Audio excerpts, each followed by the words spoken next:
Yo, what's good, y'all? UW back here again in 2019. Clearly, you could tell more serious tone if you watch my other content. No, I don't usually do these type of videos on this channel. I do from time to time talk in a more educational sense. I don't do rant videos. I've done hope mode videos in the past, troll mode videos, good times. But I don't usually go as hardcore like I will in this video. And the reason that is because this channel, there's a hell of a lot of topics and subjects. Like if you know me personally or you talk to me online, if you're a friend of mine, you know I can go in depth with subjects.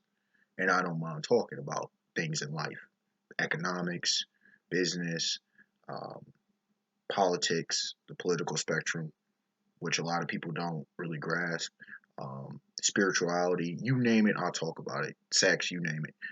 Different matters in life, right? But as I'm getting older and as I see the foolishness being proposed, being spewed out of people's mouths, just running their gums, I'm looking, where can I change my channel to the next level? Where can I go with things? I'm still going to do my entertainment stuff. I'm still going to do the death matches and everything. But I want to start talking about business. I want to start talking where other people are not. Now, pro wrestling. Let's talk about this as a business. First question, UW, have you been a pro wrestler? No. But what I would, especially if it was in a hardcore set, I would absolutely. Because I have mad respect for them, just like I have respect for pro boxers. I would do professional fighting of any regard. Boxing, MMA, karate, kickboxing, Muay Thai, you name it. Including pro wrestling. I absolutely would. I think it's phenomenal. I've been a fan since I was a kid. Been a fan since the days of Sting and Goldberg and WCW. And a fan since The Rock, Stone Cold Steve, the whole Attitude Era. As a kid, I grew up with this. You had larger than life characters. Were like men who were like superheroes. All right, been a big fan. I fell off for a time because I thought pro wrestling had there were some good moments and there was still some legends in the game. But for years, overall, I was dissatisfied with the product because of the forced agendas that were going on. The change with the WWE, the change people talk about well before the PG era. After as the ruthless aggression era was dying, there was just there was lack of direction. People talk about TNA and all these other. They just seemed like the whole industry was stagnated. Like it didn't know what to do in this new era. And I think we finally got to the point of where people have gotten their footing and where once again individuals have a say in what they'll do. And I'll get back to that. But all I'm saying is I'm a fan of pro wrestling. See, also I'm a fan who understands the business side of it. A lot of people out here are fanboys of specific wrestlers, specific entertainers, specific personalities. Okay. Um, they become hypocritical. They talk with pure biases. When I talk about disliking a pro wrestler, Dolph Ziggler, it's because I look at Dolph Ziggler as a pro wrestler. He's not good in the ring. He sucks on the mic. His character is not believable. He doesn't really have a character. So what I'm saying, I'm not saying he's trash, but I'm saying comparing to the standard I have for a pro wrestler, he's not good. He's a bad pro wrestler. He's not terrible. I've seen trash and worse, but he's not good. And most of those trash and worse don't stay long or they don't make the cut. That's just the reality. When it comes to my determination of matches, there's a number of things. Gimmick matches, I don't expect it to be serious. Like I was watching recently, do Orange Cassidy had this match with I don't want to disrespect, but I forget homeboy's name, but it was like not touching each other's dicks kind of thing. It was a gimmick match. It was funny. It was pure comedy. It could come to another match I just watched. Was showed up the believe Goldberg when the first time he took the World Heavyweight Championship from not Stone Cold from Hulk Hogan. Okay, back in the day, that was a good match. It wasn't a great match. It wasn't a classic. It wasn't a legendary match, but it was a good match because of everything that surrounded it, how they worked in the ring, the story that was told, and everything else. The thing people don't understand, the first thing about the business is that pro wrestling is theater. It's theater. theater. All right, that's exactly what it is. It's theater. One of my old teachers, as well as coaches, once described it as male soap opera. Now, while that's a bit hyperbolic, it's a bit exaggerated, that is not too far off, especially at times when you're just like, what kind of storyline? What are y'all doing? But it is theater, okay? Now, it's interesting how Vince McMahon and others call it sports and entertainment or sports and entertainment, how you want to do. All right. It's athletes, if you will, um, who are more so entertainment than on a quarter of field. All right. The athletes are the actors, if you will. Right. When you look at it, one of the biggest things, point number two, is that people say pro wrestling is fake. It's not fake. It's scripted, and there's a huge difference between fake and scripted. Fake is a movie, right? Movie where somebody can die. Now you can go watch people. I don't watch wrestling because it's fake. You can go watch a movie. You have no problem watching a movie. You have no problem watching a TV show. You have no problem playing a video game. When it comes to men risking their bodies, you've had too many injuries for it to be fake. You have people out here doing this week in and week out in some cases, doing a lot of shows, sometimes double shows. These guys, you think those falls are not fake. Being put on that canvas is not fake. Taking the hits are not fake. The bumps and everything else are not fake. Learning how to take a proper chair shot. Learning how to do this. Some of these guys go hardcore. Mick Foley, anybody? You think he was faking? His famous match with him and The Undertaker, where they were both hurt going, Undertaker's hurt going into that match. Mick Foley does that fall where he could potentially have paralyzed or killed himself. That's fake. So this kind of stuff, and people talk not knowing what they're talking about. So you have theater, you have a product. Okay. Here's a third point: fan dictation. Fans think, okay, WWE Universe, we're gonna push. We want. Here's the thing: a lot of times people don't know what's best for business. A lot of consumers don't know what's best for business because they don't understand business. Now, I'm not going to say decisions that are always made by these companies are right. I'll disagree with some, but I'll let it play out and I'll let this storyline play out or let whatever the case may be. The thing is, these cats be coming out here talking about, oh, why is this one not getting a push? Not everybody can get a push. That's not how it works. If everybody's getting a push, then you have chaos. You don't have a dominant champion. Oh, this Curren's been a champion for too long. What does that even mean?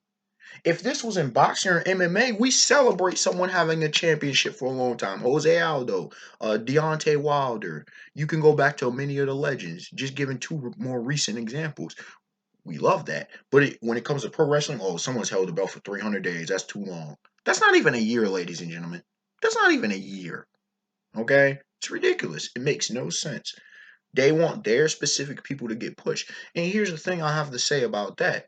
Some of these people, people talk about jobbing. That's what really inspired this whole video. People talk about jobbing. Okay, I'll get to all these different terms or whatever.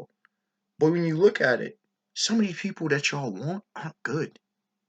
They can't put on a show. Now, I'll give an example of who, as a pro wrestler, who she's great on the mic, phenomenal, but for the most part, Becky Lynch. But when it comes to her in ring, not that good. The Miz, phenomenal on the mic. He's pretty technical, but he did clap back on Daniel Bryan for a reason. He wrestles how he wrestles for a reason. It's not the flashiest, it's not the showiest, you know. That's part of it. But part of it is characters and what y'all are trying to portray. Someone like Roman Reigns, when I'm critical, for example, of pro wrestlers, I have a reason. Like I brought up Dolph Ziggler, why I'm critical of him because of these areas. I'm checking the boxes. When it came to Roman Reigns, I said Roman Reigns couldn't wrestle. I said Roman for years said he sucked on the mic, which he did. Now he's getting better. Why? Because he actually has a character, and that's one of the biggest things. You have to do through like three things. All right. For you to get some kind of over, at least hit two of them. If you hit all three, you're argument for the greatest of all time. Number one, you have to spit on the mic, bro. Or you have to be able to spit on the mic. Number two, in ring work.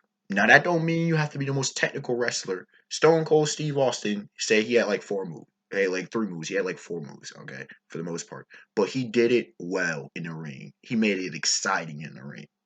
Hulk Hogan wasn't the greatest technical wrestler, but he made it exciting in the ring. Goldberg saying, I can go to The Rock. I could go, the list goes on and on, even though The Rock had a lot of moves.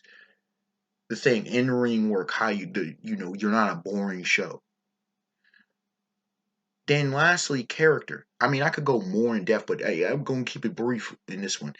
Character. Roman Reigns had no character. No character. And so when you're not good on the mic, you don't have a character, you don't have a direction. It's like, what are you doing with this dog? Why should I care about you? Why are you getting pushed? When someone who has a better character, who's got better in-ring talent, better on the mic, that one should be over. You see what I'm saying? And that's the term, over. People overutilize that. Okay? It has to be both best for business as well as organic. And sometimes those fight hand in hand. And again, that's a whole other discussion I can go into, but you got to keep these things in mind. We talk about jobbing. Pretty much every pro wrestler has had a job at one point. But what is jobbing? It's doing the job. And not every loss is a job. Okay? Um, I'm trying to think in recent. Oh, I'll give a recent example of someone who jobbed well. Or two. When Sting lost to Triple H, that it was both did their damn thing, but it was a good job. Okay, when what's his face, um, John Cena losing to Roman Reigns was a good job. All right, he literally the loss had meaning. Okay, the loss had meaning, and I could go more on and on. One of the other things I bring up about the different types of characters is what are we going for? All right.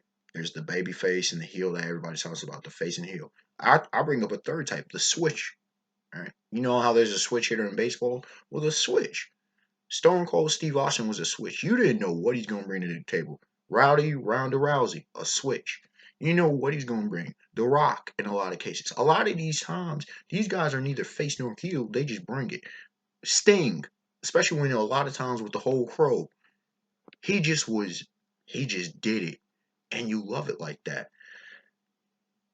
What are you and what are you trying to achieve? The baby faces a lot of times are just vanilla, just blah. They're blasé because they don't really try. The heels bring the heat. The heels usually are the more exciting characters because they bring that fire and they say either what people are thinking or they say things that really get under skin. They bring the better theater.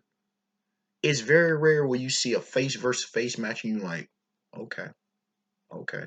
Now, here's the thing I brought up about people being at one point Roman Reigns in recent months, as pretty much ever since he came back from his battle, I believe it was with leukemia, he's been better. John Cena, I had got on now. People wrote about Doctor of Thugonomics back in the day. John Cena took control of his character. Roman Reigns got a damn character. John Cena took control around No Mercy, before No Mercy 2017, which I say is the start of this new era that we're in, this the Attitude Era 2.0.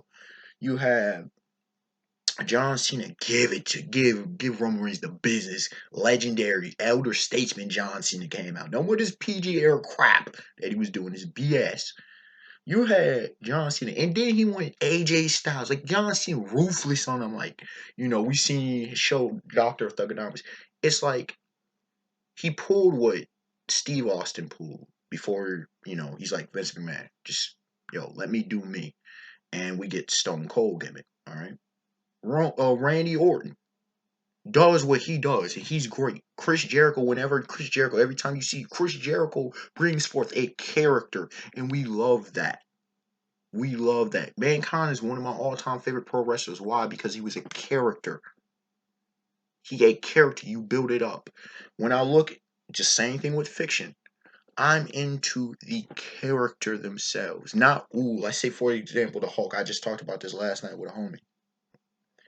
Where the Hulk, it's not because he rages out and he smashes it. That we know that's what the whole gimmick is.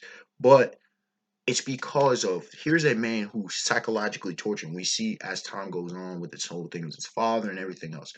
We see who has so much emotional internal turmoil that it can literally manifest physically now, and he has to learn to control that. That's great theater. That's great storytelling. It's great character. I could go into Wolverine. I could go into so many others. And that's the thing you got to have with pro wrestling. You got to put on a legitimate show. Now, you'll have these people out here being hypocritical because sometimes they'll say, oh, this is a 5-star match. It was great. It was not that good. They just want to be entertained. They're not really fans. You have a lot of people who just are spectators. You know, they'll be praising things. Oh, this is the greatest thing ever. And it's something that was pure fire. Oh, not good. Because they don't like it. It's not to their taste. You can't go into something like that. It's like going into a 5-star restaurant or going into a restaurant, period. Going into a movie and saying, well, it didn't meet what I want, so that makes it bad. That's not being objective. You know, it's like the same thing goes for people hating on this. I see all this hate for the Captain Marvel movie, which I can easily do another video and disagree. But it's like people want things to go their way, and if it doesn't go their way, then boom, it's bad. They do that with characters, and I see they do it with pro wrestling all the time. Like I say, this video is a brief. I don't want this to extend too long, but this video was a brief thing on my thoughts on the current state of the business. Last point I will make is that people claim, oh, we're not getting what they want. Okay. So let's say, for example, WWE. So we want exciting matches. We want more of a spectacle. We want entertainment, right? WWE does that with craziness. Oh man, WrestleMania sucked. Oh man, this wasn't good. This event, this is boring. It wasn't like the old era. Tell you one thing about the older eras is that fans showed up and they cheered their asses off and they were into it. All right, you listen to those crowds; they were into the theater. They were into the spectacle that what they were witnessing. All right. So, man, we want to see some of our legends back. They bring back the legend. Man, these old timers, bro. We should have had this match years ago, but we're getting it now. We're getting it now. Yeah, I would have. And there's a lot of things I would have wished would have happened in the past, but it didn't. Contractual reasons and otherwise. You see this all the time with boxing and MMA. But then again, I'm a fan of a lot of things, so I'm used to this stuff, right? Another thing, so these old timers, so it's like, all right, mixed there too. So push, different people get pushed, different people get pushes. Man, why is this person not getting a push? Why is this not person not getting a push? What happened to the dominant champs of the past? Then when there's a dominant champ, Brock Lesnar's. Oh, can somebody else get the belt? Oh my gosh. Soon as Becky Lynch, she needs to get her opportunity. She needs to get the belt as soon as she gets the belt. Man, Becky Lynch is good. It's just boring. She says the same old, same old. Ronda Rousey, oh, she says the same old, same old. It's you can't satisfy these people because they don't understand business.